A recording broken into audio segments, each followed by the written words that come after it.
मानता है, मैं कह रहा हूँ कि सही दिशा में कर्म करिए। एक बार दूसरों के लिए सोच के देखिए, चीजें बढ़ेगी, 200% बढ़ेगी। हमारे साथ बढ़ी है, मैं खुद कह रहा हूँ, मैं तो स्पष्ट कहता हूँ। आज के 10 साल पहले मैं मेरे साथ वालों को देखता हूँ, मैं नहीं कह रहा कि मैं उनसे सक्सेसफुल हूँ, नहीं, वो बहुत आगे है और मुझे भी, हम उनसे भी सीख रहे हैं। लेकिन मैं ये मानता हूँ कुछ ना कुछ उसकी थिंकिंग हमसे फाइन अप्रोच पे रही होगी भैया, और उसी बात को लेकर साल दर साल और मेहनत होती रहती है, सीखने की चीजें रहती हैं। नहीं तो जब आपकी उम्र 30-32 में पहुंचेगी, फिर उसके बाद ये लगेगा कि यार हमें समझाने वाले भी थे, उस जगह भी थे, हम अपनी स्थिति को ये करेंगे।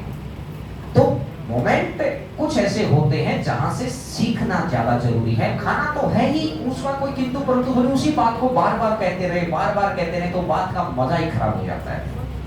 खाना तो है ही भैया, और वो किस चीज के लिए है? अगर मैं यहाँ पे फंक्शन करता, मैं कतई घोर ईमानदारी से बता रहा हूँ, अच्छा खासा पैसा बच रहा था। लेकिन मुझे लगा कि नहीं, फिर बच्चे सोचेंगे कि यार सर एक बार फंक्शन करते, एक बार ऐसा किया, तो मैंने जो किया, जो जिस हिसाब से व्यवस्थाएं बनाई हैं, आगे तो हलवाई और उनके हाथ में है, हमने अपनी तरफ से परफेक्शन किया है। फिर भी मैं आपको एक्सपेक्टेशन यही कह रहा हूँ कि आप शादी की एक्सपेक्टेशन रखो, शादी जैसा खाना भी हो जाएगा, टेंशन ना लो। मैंने यहाँ तक भी सोचा है, ऐसा नहीं कि आपको कागज की प्लेट पर ले दिया ये लो, ऐसा नहीं होगा। वहां पे तुम्हें शादी वाली फीलिंग आएगी, लेकिन आज ही बता दूंगा मैं तुम्हें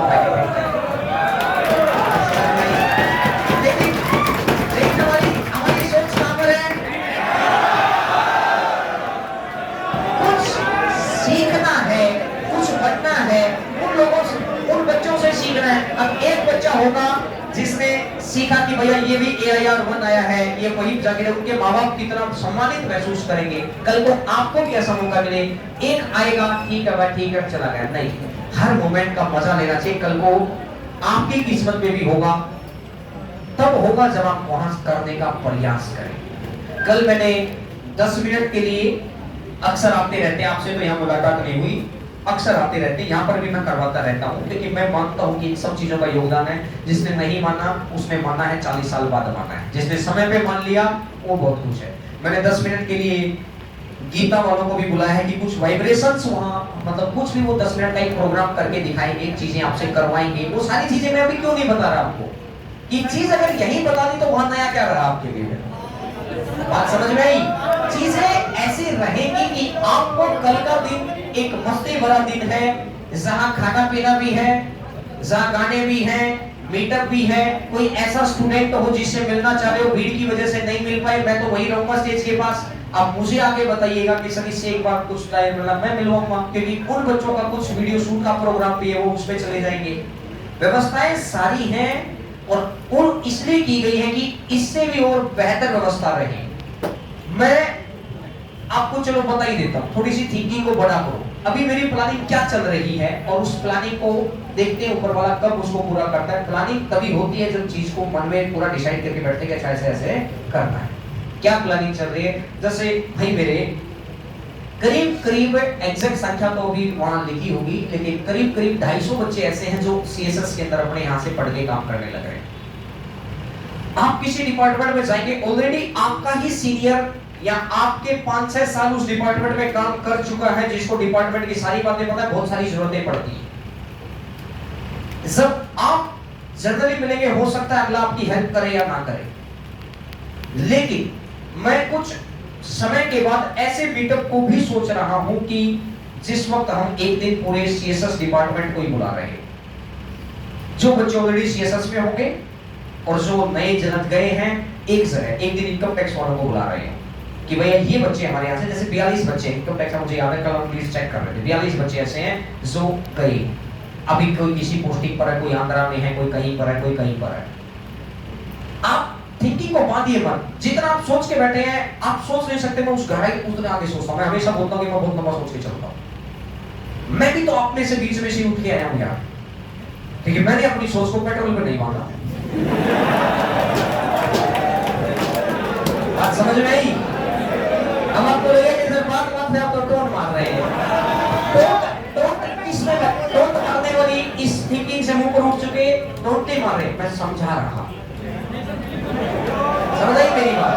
तो ऐसे आपको उस लेवल तक पहुंचाने के लिए, क्योंकि भाई बच्चों ने यहाँ को ऐसा बनाया, मैं फिर कह रहा हूँ, पहले दिन भाई मुझे एक बात बताओ, एक अपना बैनर नहीं लग रहा, एक अपना नहीं, फिर भी प्रतिदिन डेली बैचेज आ रहे हैं, बच्चे ही तो बता रहे हैं। हो सकता है आप किसी को बता रहे हो सकता है आपको देख के आ रहा हो सकता है आज नहीं, आज के 6 महीने बाद आए, हो सकता है 2 महीने बाद आए। मैं कह रहा हूं कि जो बच्चा मन से यहाँ एक बार जुड़ जाता है, ये तो मतलब ही नहीं है कि उसको जॉब ना मिले, मतलब ही नहीं है। बशर्ते उसने यहाँ से प्राप्त क्या किया, कि सीधा आया या उसे लेकर गया यहाँ से, ये तो मतलब ही नहीं। क्योंकि भाई जब जो जगह को बच्चों ने बनाया है, और रियल में आपको जरूरी की बात बताता हूँ, आपको पता ही नहीं है बहुत सारी बातें। मैं सच में कहता था कि पुराने बच्चे बहुत दिल से आप भी जुड़े हो, पुरानों में कुछ ज्यादा ही दिल होता था, पता नहीं ऐसा मैंने महसूस किया है। उनके अंदर प्रोफेशनलिज्म थोड़ा कम होता था, मैंने ऐसा महसूस किया, क्योंकि मैंने दोनों तरह के चेंज को देखा है। मैंने ऐसा नहीं देखा कि ऐसा क्यों हो रहा है, वो अपना अपना नेचर की बात है। जैसे नेचर का एक एग्जांपल दो, इसका मतलब ये नहीं कि मैं आपको कुछ मतलब भाई मैं आपको ये कह रहा हूँ कि बदलाव करो, ये आपका नेचर है। कल जैसे हरेंद्रा क्लासेस का बर्थडे था, शाम को केक कटा, थोड़ी वीडियो बनी, था तो आपके बैच में, लेकिन हमारी सोच कहां पर थी? बात समझ में आई? थिंकिंग का फर्क है। जिस जगह जुड़े हैं उस जगह किस गहराई से जुड़े, ये थिंकिंग का फर्क है। दूसरी बात मैं आपको बताता हूं, जब यहां पर कार्यक्रम स्टार्ट हुआ, पहले कोई इंस्टीट्यूट बनता है, उसके बाद बच्चे आते रहिए, ये गलत उल्टा चला यहां से। इसलिए व्यवस्था शायद भगवान के ऊपर वाले ने इसलिए आशीर्वाद दे रखा है, इसलिए मां सरस्वती का आशीर्वाद है, बना भी रहे। यहां चीजें उल्टी चली, पहले बच्चे आए हैं फिर इंस्टीट्यूट बनाए। मतलब फर्स्ट डे यहां 1, 2 और 1 वो उधर ये एसी था, यानी पता नहीं वो एसी था, 3 एसी थे, और मुश्किल से 100 बेंच थे, बेंच ही तैयार नहीं हुए थे, और वो हल्के वाले बेंच थे, जो तीनों छोटे छोटे हल्के हल्के बेंच होते। चल ही नहीं पाई क्लास, 15 मिनट घर में होगी बिना एसी के। यहाँ पे उधर उधर लगे हुए थे जो टैंक में लगते हैं चारों पांचों कोनों पे। 10-15 मिनट के बाद मैंने बोला कि भैया अभी व्यवस्थाएं नहीं है, आने वाले 3-4 दिन में व्यवस्थाएं बनेगी, और आप अपना बैच फीस स्टार्ट कर लेना, जो भी अपना बच्चे फीस सबमिट करा देना, और आपका बैच स्टार्ट हो जाएगा अगले 3 दिन के अंदर। फ्राइडे क्लास चली 15-20 मिनट, सैटरडे क्लास चली आधा घंटा मुश्किल से, संडे छुट्टी, मंडे छुट्टी, ट्यूसडे छुट्टी, वेडनेसडे छुट्टी, थर्सडे क्लास चली। आज बच्चा देखते ये आता है कि पढ़ा भैया मास्टर कैसा पढ़ाएगा, डेमो में यही आता है। उन बच्चों ने कभी नहीं देखा, क्योंकि किसी से सुन के आए थे, आ गया बात भरी, जितना आप भरे शायद इससे 10-20% ज्यादा ही भरे होंगे। यहाँ भी बैठे रहते थे, मैं पहले जूते नहीं पहनता था, क्योंकि यहाँ बच्चे बैठते थे, मुझे जूते लगेगा उनको अच्छा नहीं लगता। एक ऐसा भी मोमेंट थे कि बच्चे अपने आप ही चीजें बता रहे होते थे, अपने आप ही बच्चों को लेकर आ रहे थे, अपने आप ही बातें आगे बढ़ती थी, उनकी थिंकिंग थी। आज शायद भगवान ने उनकी झोली भी इसलिए डाला है। कोई भी बच्चा है, मैंने बोला कि कैसे मेरा फोन करते भैया आंध्रा से आ जाता है, मैं फोन कर दूं, तुमने गबल पूरा पुलिया क्रॉस करे तो तुम सोचोगे कौन इतनी दूर उल्टा ना पेट्रोल वापस पेट्रोल को जाता है। बात समझ में आई? और वो ये क्या है, ये थिंकिंग डिफरेंस है। और शायद मैं कई बार फिर ये सोचता हूं, यहाँ मेरे लिए वो थिंकिंग डिफरेंस रहे, कतई दिक्कत नहीं है, लेकिन कल को कहीं ये थिंकिंग डिफरेंस सक्सेस के रेट में आएगा ही आएगा, कहीं ना कहीं आएगा, क्योंकि अगर बीज आम का बोया है तो आम ही निकलेगा, ये तो फैक्ट बात है। वो शायद ये उस गहराई से हमने भी कभी ऐसे, जैसे मेरे लिए कुछ बच्चे कर लेते हैं, मैं ट्रैवल करता हूँ, ऐसे भी मैंने भी किए हैं, हमें नहीं पता था, भगवान ऐसा मौका हमें भी दे देगा। और अब जिन्होंने, मैं खुद कह रहा हूँ, ये बताना नहीं चाहिए मुझे, लेकिन फिर भी मैं आपको उस दिन एक बार मैंने एक बच्ची की कहानी सुनाई थी, शायद जिसकी अभी राजस्थान एसआई के अंदर 69 रैंक का ये मोनिका चौधरी, शायद आपके बैच में बताया था? नहीं सर, नहीं बताया। अभी राजस्थान एसआई के अंदर, तुम छोड़ो उस बात को, तभी रहने दो। कुल मिलाकर मैंने ये देखा, अभी कई बार तुम्हें ऐसा लगता है ना कि यार सक्सेस नहीं मिल रही है या पता नहीं क्या हो रहा है, आप यकीन मानिएगा लेवल ऑफ थिंकिंग में वास्ट गैप है। मैं देख पा रहा हूँ, आप नहीं देख पा रहे, मैं देख पा रहा हूँ, क्योंकि मैंने दोनों चीजों को देखा है। जब एक आदमी ने दोनों चीजों को देखा हो, वही तो बताएगा कि डिफरेंस है कि नहीं है। शायद इसलिए सक्सेस रेट में डिफरेंस है।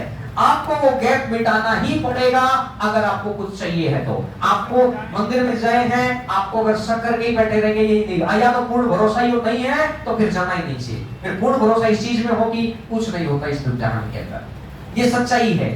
लेवल ऑफ थिंकिंग में अब देखो, ये जो बच्चे हैं ये अच्छा है, ये इसका मतलब जैसे इस बच्चे ने सुना ये मोमेंट अच्छे हैं, लेकिन उस लेवल को थिंकिंग को बांधो मत। खाना तो मिलेगा ही यार, वो जाएगा कहां ये बताओ। एक कभी मैंने कल ये समझा था, एकाध कितना ही समझा था, वहां क्या करेगा।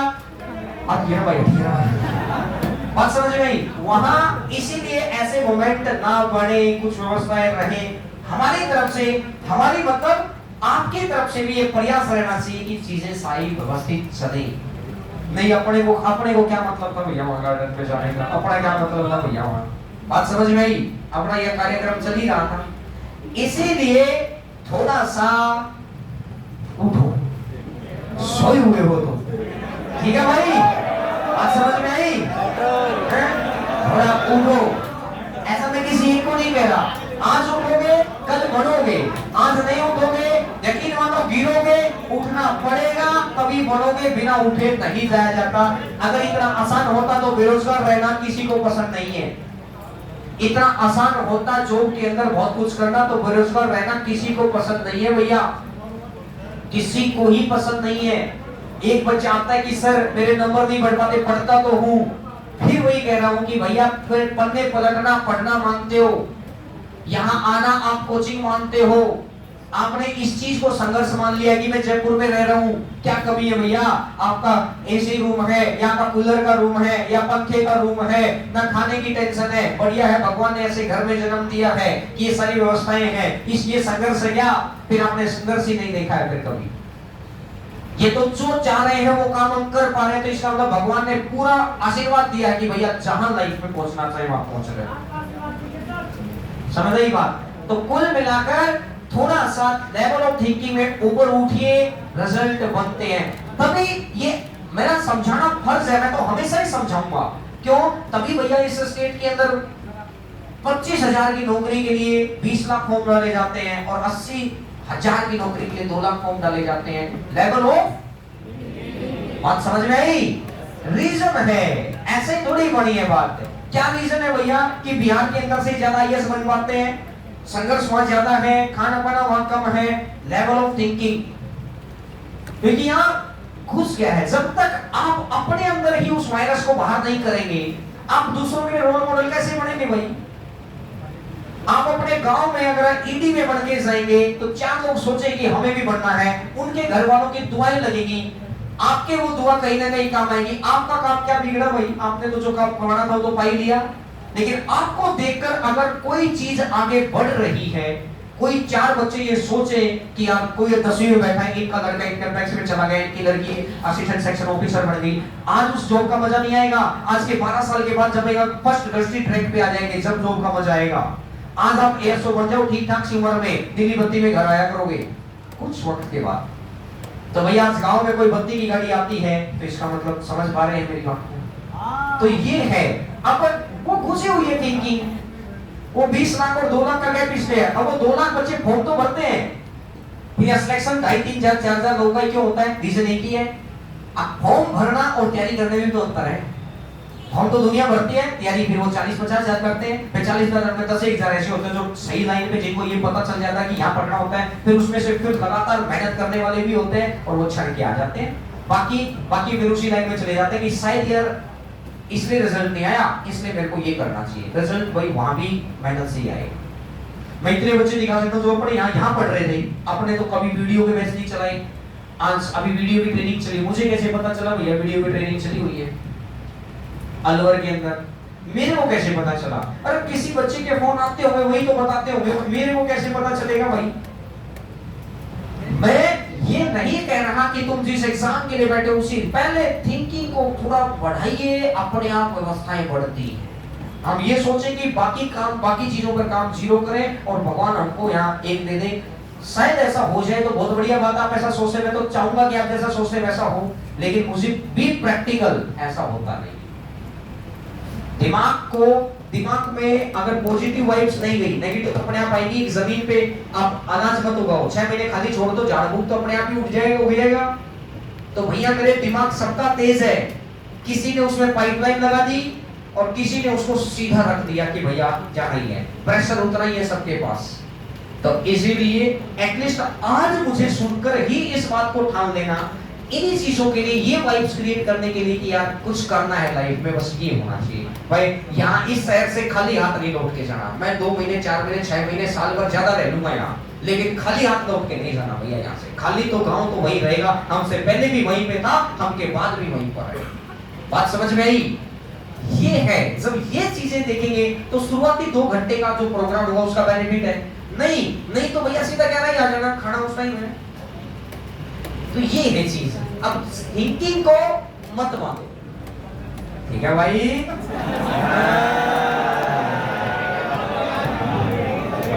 आओ जी।